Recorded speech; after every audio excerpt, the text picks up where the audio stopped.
Και τώρα πάμε να ακούσουμε μία συνέντευξη που μας παραχώρησε η Dr Agimol Pradeep. Είναι Senior Transplant Coordinator at King's College Hospital και Senior Lecturer at the University of Salford. Η Dr Agimol Pradeep είναι είναι shortlisted στις 10 υποψήφιες ανά τον κόσμο και νοσοκόμες για το βραβείο Aster Guardians Global Nursing Award.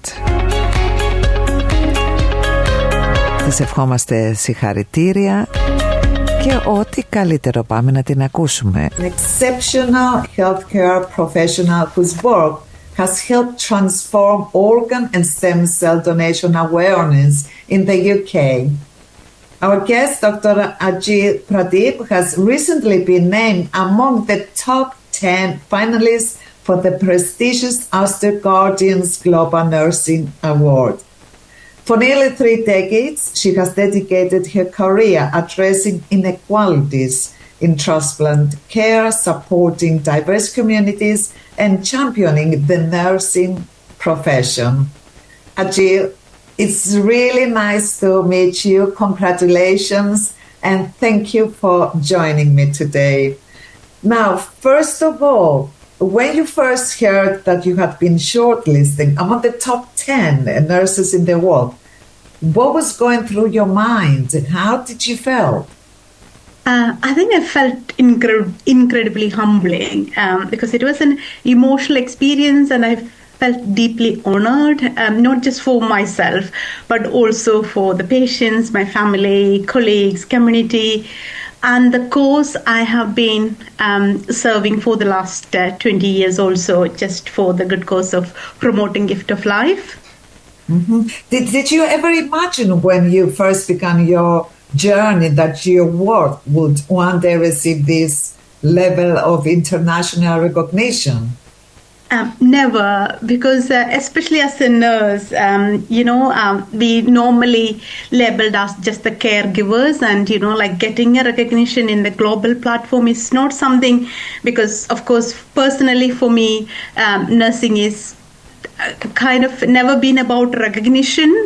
It was always been about compassion, advocacy, dignity, and being present for people during some of their vulnerable time. So hearing something like this has elevated that standard of nursing, and my sincere thanks to Aster Global Guardian Nursing Award team for recognizing nurses in this way and giving us a platform to shine globally and promote the cause what each of us stand for, because usually nursing is labeled as the bedside care provider, but it has transformed in many ways now, and nurses are in many leadership roles now, and that it's transforming every day.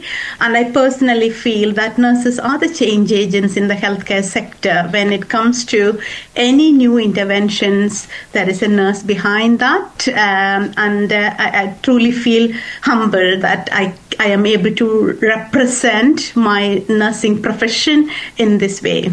And I believe, Ajay, that the recognition gives you kind of strength.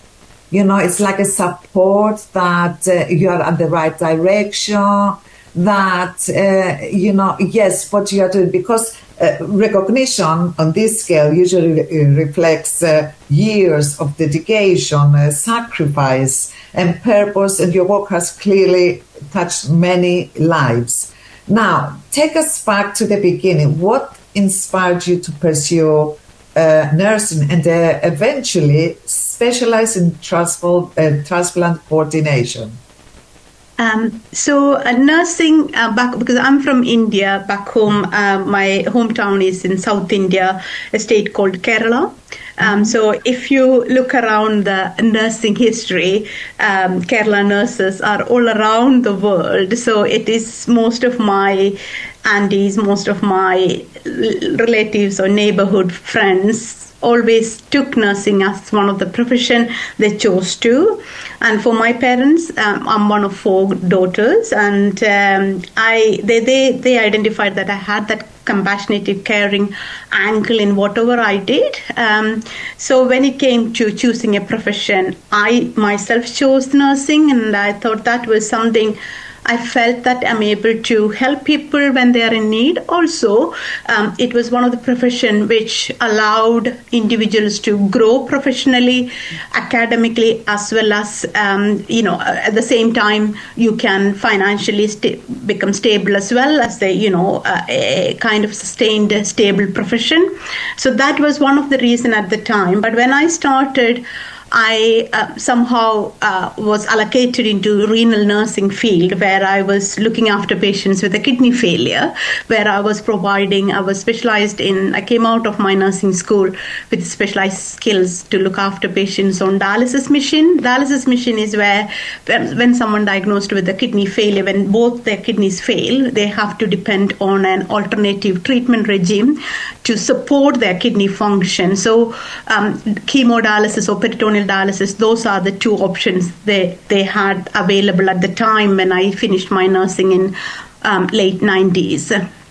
So I specialized in that area, and in early 2000, when the recruitment started to come to the UK, I was lucky enough, or I was blessed enough to get recruited to a hospital in Manchester where they had specialized renal care, where I was posted as a renal nurse, an adaptation nurse at the time to begin with, and then I progressed in the area where I became a staff nurse to a sister in charge of the ward, where I met patients with a kidney failure.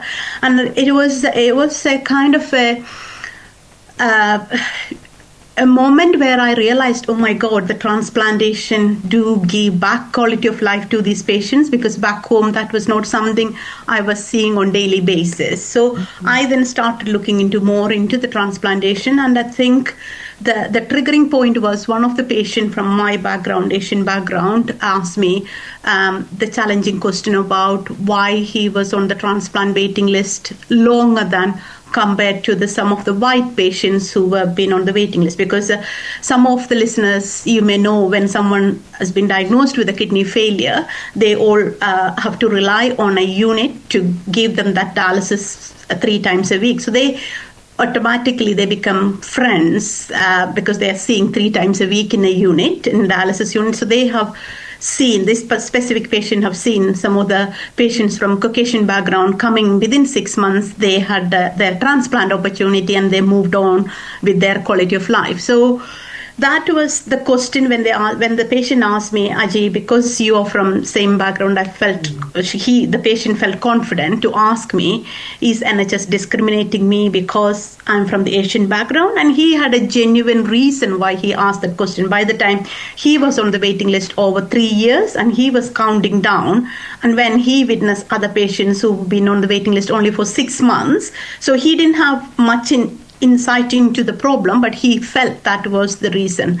But by then, I was already a kind of a dedicated, feeling blessed person to work in NHS, because I have seen how the transformative care we provide to the patients without looking at any gender specifics or ethnicity specific or religious specific, because NHS is the one place where you go and you get the best care, and the care provider provides the best to every patient who come through their door. So I then took that question deeply, but I didn't challenge the patient back, but I said, okay, I'm sorry, but I will look into it and get back to you. That's where that was in between 2008 to 2010 period. I started looking into it, and I discussed further with one of the tissue typists and my clinical director at the time, who also was from Asian background, recognized that there is a problem. There is the patients feel that there is disparity in organ allocation because of their ethnicity, and we just need to clarify their question. So the tissue typist explained to me how the organ donation and transplant allocation work in the NHS or worldwide, because when we have to allocate an organ for a patient to get the best outcome, it is important that they get the tissue type matched organs. Otherwise, even if we transplant an organ without that perfect match, the body is going to reject that organ. So it is important to have that balance. So when I learned that from my tissue typist. I said, okay, if I'm in the field and I didn't know the in-depth of this issue, how do I expect my patients to know further? So then I took that back to my patient who asked me that question to say, there's a problem here. There's a scarcity of organ donors from our ethnic community, diverse background patients who wait longer. It's not because the NHS is discriminating the patients, it is because they are not finding the best match to provide you with that potential donor offer. So then patient started giving me opportunity to come and talk to their family members or their society members. So I started seeing that difference. Then I met with the community and the religious leaders asking, okay, is there a possibility that I could raise the awareness on this specific issue? So that I started in 2011, going out in the community as a voluntary worker during my days off or during my annual leave. I will go and meet with the religious or community leaders and ask, when you have your next event, is it possible for me to talk about this? So it may be a community gathering, a social gathering, or religious gathering. The responsible person will contact me, so I'll go there. I'll showcase their facts and figures of how many patients in the UK are waiting on the transplant waiting list, how many are from Asian background, how many are from Black background, how many are dying. That triggered, and that then started, people started, I will have my organ donor register form with me, and that's where people started joining the donor register and the NHS Blood and Transplant in the UK, which controls the organ donation program for whole UK, started communicating with me to say that how it's impacting on the awareness. So then 2 years later, I completed a PhD on the same topic. British Renal Society funded my PhD on this specific topic on scarcity of organ donors, increasing organ donors from the South Asian community through the education intervention. So I worked closely with the general practitioners and the specialist nurses for organ donation on raising awareness and overcoming some of the religious and cultural myths, because it's not any religions against organ donation. It is sadly a misinterpretation around that topic. So by 2014, I completed my PhD, and meanwhile, one of the hematology oncology specialists who looks after the pediatric patients with the blood cancer approached me, raising the concerns about the same issue faced by the South Asian community patients with the blood cancer with not enough stem cell donors. So I then started merging both during my campaign about the raising the awareness on the organ donation and stem cell donation. And then by 2014, we formed a charity called Ubahar. We have got around 70 to 100 volunteers anytime throughout the UK. We start talking about this organ donation and stem cell donation in multiple languages, religious background. So then we have got currently over 10,000 new donors registered onto the stem cell donor register in the UK in the last 10 years. So that means, that potentially another 10,000 lives we're saving in the coming years. And organ donor numbers are going up from the South Asian community because people are talking about it. This is amazing. And obviously, it is hard work, and we have to thank you once more for everything you do. But were there moments, when you face resistance or any discouragement during this mission? I think sometimes because, as I mentioned, because even though I'm doing this in a volunteer capacity, sometimes individuals feel that there is some personal gain. So for me, the personal gain is when I see someone registering themselves as a potential organ or stem cell donor. I see that in the future, they are going to be a savior to someone, and at least they're going to talk about it. So that's the best gift I gain and best result I get from that service. The other issue initially when I started in 2010-2015 period was a lot of religious misinterpretation, and the people were facing those challenges. And I'm not a religious expert, so what I have gained is by talking to the religious experts, the scholars, the imams, and the Hindu pujaris. They started kind of giving me or enabling me or sharing their knowledge, which equipped me with the information, correct information to pass on to the message, because organ donation is it's such a sensitive topic. And it is individual's decision. No one has got any authority to tell the person, okay, this is the way you have to do. It is an individual decision. So we have to respect that individual for making that decision. Because in the UK, we're losing, despite we being the developed country, despite having the best organ donation and transplantation system in place, we are losing around 3 patients every day. And I was reading the global data, and they published the data in 2024, and they said every 15 minutes globally, 1 patient is dying waiting for an organ donor. So there are a lot of facts and figures out there, and that speaks the volume. And it is, for me, I feel it is all about, of course, there will be challenges, but if you stand corrected and if you stand well informed, yes, when someone asks you a question about the organ donation, as I said, because it's such a sensitive topic, you need to be aware about the answers, what you are saying. Don't mislead the community, but at the same time, provide them with the correct information, especially the facts and figures. That makes the wonder. Exactly, and in that way, they earn your trust as well. But tell me, Ajit, how easy it is for you to emotionally detach yourself from these circumstances? Because you get to meet people who need the transplant, and sometimes it's not easy to find the donor or someone, a match. Do you get emotionally involved? Thank you, Vasoula. That's a very important question. Of course, we are human, so we all have emotions.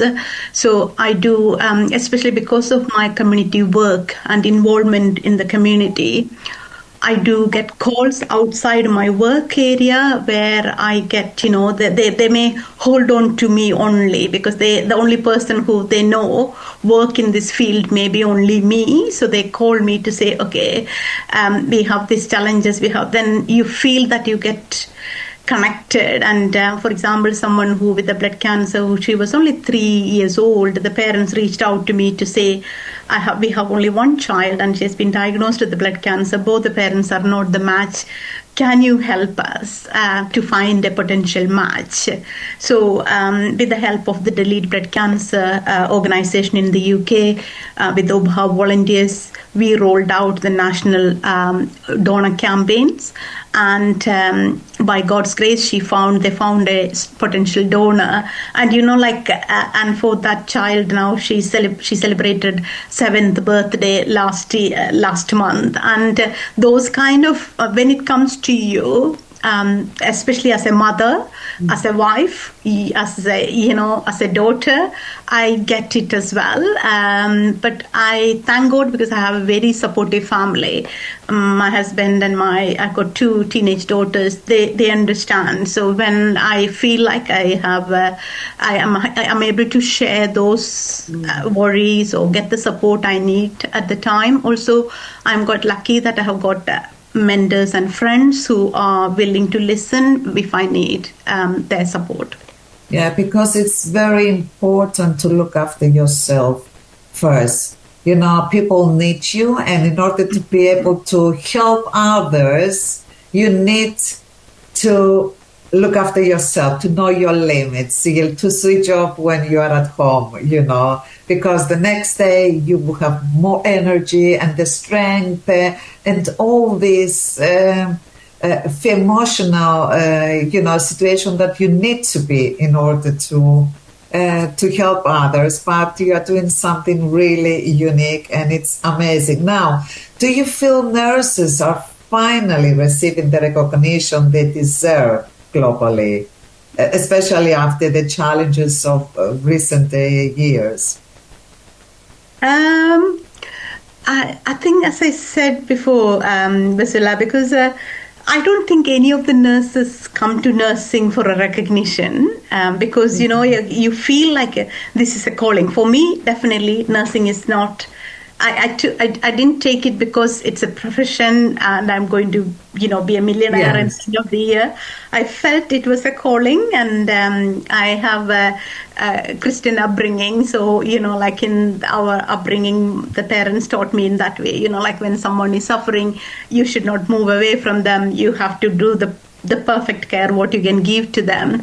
So I think these recognitions definitely motivates people like me even more to continue with the learning, serve with the humility, and use my voice to advocate for patients and the nursing profession.